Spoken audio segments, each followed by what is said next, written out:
Didier Jean Jouveau, comment allez-vous aujourd'hui? Ben, ça va très bien, merci. Merci d'accepter cette interview sur la parentalité. Vous êtes une experte, ça fait plus de 30 ans que vous avez quand même étudié le sujet. Et aujourd'hui, en fait, j'aimerais particulièrement discuter de l'allaitement maternel. C'est un sujet qui vous tient à cœur. Et Absolument. j'aimerais savoir pourquoi c'est si important, quels sont les bénéfices en fait de cet allaitement.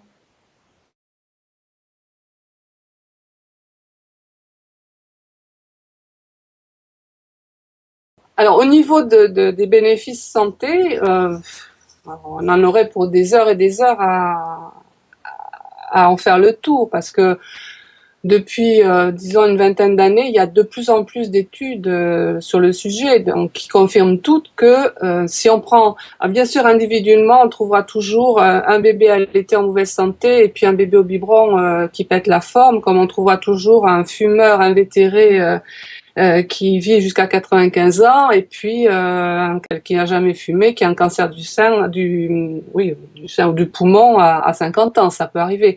Mais si on prend des populations, et qu'on compare deux populations d'enfants qui ont été allaités, de populations qui n'ont pas été allaités ou très peu, c'est clair qu'il y a des différences au niveau de la santé sur le moment, c'est-à-dire pendant la durée d'allaitement, mais aussi plus tard, c'est-à-dire que ça donne des adultes qui vont avoir un taux de cholestérol plus bas, qui vont avoir moins d'allergies, qui vont avoir moins de cancer. Enfin, c'est vraiment global. Parce qu'en fait, bon, dans le lait maternel, bon, vous avez bien sûr des nutriments qui sont a priori exactement faits pour nos bébés, mais vous avez aussi tout ce qui est facteur anti-infectieux, hein, ce qu'on appelle les fameux anticorps, mais il y en a plein d'autres que les anticorps, déjà, comme facteurs anti-infectieux, il y en a une liste longue comme ça, donc qui aide le bébé à résister aux virus, aux bactéries qu'il va rencontrer dans son environnement pendant qu'il est allaité, mais qui aide aussi à construire son système immunitaire pour l'avenir, en fait. Et toutes les recherches récentes insistent beaucoup là-dessus, sur le fait que c'est pas seulement une nourriture, en fait, le lait. C'est ce qu'on appelle des fois un alicament, c'est-à-dire que c'est à la fois un aliment et un médicament, Hmm. curatif ou préventif, en fait. Quelle est la durée en fait optimum? Ah, c'est la question à 1000 euros, ça. Parce que disons qu'au Tadam! niveau, au niveau des recommandations de l'Organisation mondiale de la santé ou des différentes autorités sanitaires nationales, que ce soit en France ou dans les autres pays européens, donc les recommandations, c'est 6 mois d'allaitement exclusif, c'est-à-dire sans rien d'autre que le lait maternel, et puis poursuite de l'allaitement avec des aliments de complément jusqu'à 2 ans ou davantage. Donc après, le davantage laisse ouvertes toutes les possibilités. Ce qu'il faut savoir, c'est que tout allaitement est bon à prendre. Hein. 3 jours d'allaitement, c'est mieux que pas d'allaitement du tout. 3 semaines, c'est mieux. Voilà. Il y a pas de minimum en dessous duquel ça vaudrait pas la peine. Est-ce que vous avez un Parce que grand bon, conseil, le conseil majeur pour des jeunes mamans, pour les inciter à vraiment allaiter leur enfant, pour les inciter ou pour les aider à le pour les faire, aider à le faire, je dirais, ouais. pour les aider à le faire, c'est bien s'informer avant l'accouchement, prendre contact avec des associations de soutien, parce que c'est là qu'elles vont trouver la meilleure information et le meilleur soutien, plus qu'auprès malheureusement des professionnels de santé qui, en tous les cas en France, ont très peu de formation en matière d'allaitement. Et se dire qu'elles vont y arriver, que si 99% des bébés norvégiens et suédois sont allaités, pourquoi pas le leur, hein, je veux dire, physiologiquement, leur bébé n'est pas différent d'un bébé norvégien et elle-même n'est pas différente d'une femme norvégienne. Hein. Donc, il n'y a aucune raison qu'elle n'y arrive pas et qu'il n'y a pratiquement aucune contre-indication et très, très, très, très peu de raisons d'arrêter. Enfin, sauf l'envie, hein, je veux dire, si on a envie d'arrêter, on arrête. Mais il y a beaucoup de femmes, malheureusement, qui arrêtent pour des raisons qu'elle croit obligatoires, du genre se soigner, prendre un médicament ou des choses comme ça, alors que bon, la plupart des médicaments sont compatibles avec l'allaitement, par exemple. Il y a une nutrition spéciale à suivre, une alimentation Non, spéciale et qui est non, recommandée parce que finalement tout passe par ce lait en fait. Enfin, c'est ce que la non, maman. c'est-à-dire, c'est quand même non. Je veux dire, bien sûr, je veux dire, la femme, elle fabrique le lait à partir de son sang. Bon, mais je veux dire, c'est pas directement sa nourriture qui se transforme en lait. Et en fait, même des femmes assez mal nourries font un lait de bonne qualité, en fait. La seule chose qui joue, c'est quand la femme est en état de famine pratiquement totale, ça va jouer sur la quantité de son lait. Hmm. Mais le lait reste de bonne qualité quand même. Donc tant qu'on allaite, en fait, il faut pas trop faire attention à son poids ou enfin parce que c'est une période aussi où on essaye de récupérer quand même son poids Ben, normalement, normal. normalement, l'allaitement permet de perdre du poids de façon Il plus paraît. importante si on n'allait pas, puisqu'en fait, une des parties des kilos de graisse qu'on a accumulés pendant la grossesse est fait pour ça, pour être mobilisé pour l'allaitement, hein. Donc si Ça on devrait allait, encourager plus d'une femme, je crois. Ça, c'est mais le point majeur, là. Je crois que ah, c'est un point important. c'est Bon, il un y en point a d'autres important. hein, Ouais, ouais. pour les avantages pour la mère, hein, puisqu'on a parlé des avantages pour le bébé, mais il y en a aussi pour la mère et pas seulement pour retrouver sa taille d'avant la grossesse. Il y a de plus en plus aussi d'études qui montrent que le fait d'avoir allaité diminue le risque de cancer du sein, diminue le risque des autres cancers féminins, diminue le risque de développer un diabète de type 2, diminue le risque de maladies cardiovasculaires. Enfin, il y a tout un ensemble d'affections qui sont diminuées par le fait d'avoir allaité. Et plus on a allaité longtemps, plus l'effet est grand, en fait. C'est génial, ça. Et alors, quels sont les mensonges, les gros mensonges que vous avez entendus sur l'allaitement? Je dirais pas peut-être des mensonges parce que je pense pas qu'il y ait une volonté délibérée de mentir. C'est plutôt des clichés ou des idées toutes faites du genre l'allaitement ça fatigue. Alors que bon, il y a aucune raison que l'allaitement en soi fatigue. Avoir un bébé nouveau-né et tout ça, oui, bien sûr, c'est fatigant, même si on l'allaite pas, hein. Mais l'allaitement en soi, c'est une sécrétion ça n'a aucune raison de fatiguer en soi. Il y a l'allaitement exclut le père. Bon, ça c'est aussi un grand classique. L'allaitement, ça fait mal. Alors, je dis pas qu'il n'y a pas des femmes qui effectivement ont des douleurs de mamelon ou des douleurs de sein, mais la plupart du temps, c'est parce que il y a quelque chose qui se passe pas bien au niveau de l'allaitement. En soi, normalement, ça doit pas faire mal d'allaiter. Je veux dire, si ça faisait mal, on serait plus là pour en parler parce qu'on aurait abandonné ça depuis longtemps. Il y a quoi encore? Est-ce que la société de consommation ne nous inciterait pas justement à pas forcément aller dans cette direction-là parce que c'est quand même un sacré marché, le biberon. C'est sûr, c'est sûr, c'est sûr. Il y a des gros intérêts financiers en jeu, hein, à commencer par les fabricants de lait. Ça, c'est clair que ils n'ont pas envie que leur marché se réduise. Mais souvent, bon,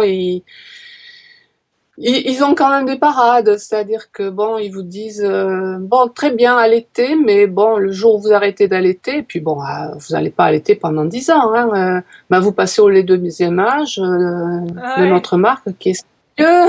Et puis il y a maintenant du lait troisième âge.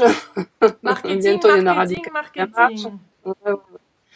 Et puis bon, ils essaient de s'introduire aussi dans les pays pauvres, hein. Ouais. Dans ce qu'ils perdent dans les pays riches, ils essaient de le gagner dans les pays pauvres, hein, où le non-allaitement a des conséquences souvent beaucoup plus dramatiques que chez nous, hein, évidemment. Ouais. Parce que vous êtes intéressé aussi après au lait à la qualité du lait qu'ils vendent par rapport à la qualité. Est-ce qu'il y a eu des études qui ont été faites en fait par rapport à la qualité que nous du lait maternel versus du lait justement Ça n'a rien à voir. Je veux commercialisé. dire, ça n'a rien à voir. Je veux dire, bon, déjà, tous les facteurs anti-infectieux dont on a parlé tout à l'heure, par définition, ils ne sont pas dans les laits en poudre. C'est pas possible. Parce Bah que oui. c'est des trucs vivants, on pourra jamais mettre ça dans un lait en poudre. Donc tout ce qui est, ce que je vous le disais, la modulation du système immunitaire, bon ben ça, c'est perdu complètement avec l'alimentation artificielle. Mm. Je crois que c'est la chose la plus importante comme différence. Après, bon, les laits en poudre sont faits à partir de lait de vache, hein, dans l'immense majorité des cas. Or, le lait de vache, il est fait pour normalement faire grandir des petits veaux qui prennent énormément de poids de façon très rapide, de la masse musculaire, et qui sont pas besoin d'un grand développement au niveau du cerveau, hein. C'est-à-dire, c'est le contraire de nous. Donc, dans le lait maternel, vous avez par exemple beaucoup de lactose, vous avez des acides gras polyinsaturés à longue chaîne, des acides aminés qui sont importants pour la construction neurologique, enfin, du tissu du cerveau. Et ça, vous les avez pas. Même si des fois, ils essaient d'en rajouter dans les laits en poudre, mais ça fait pas le même effet. Mm.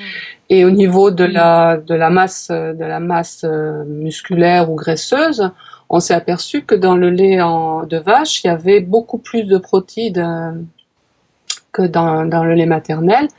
Et même si on essaie de réduire le taux de protéines dans les laits en poudre, il y en a encore sans doute trop, et c'est une des explications possibles de l'obésité infantile. Hmm, intéressant, intéressant. Et un dernier point que j'aimerais discuter avec vous par rapport à cet allaitement, c'est ce côté, est-ce que finalement ça aiderait pas l'enfant à recevoir un certain amour qui est essentiel au début de sa vie?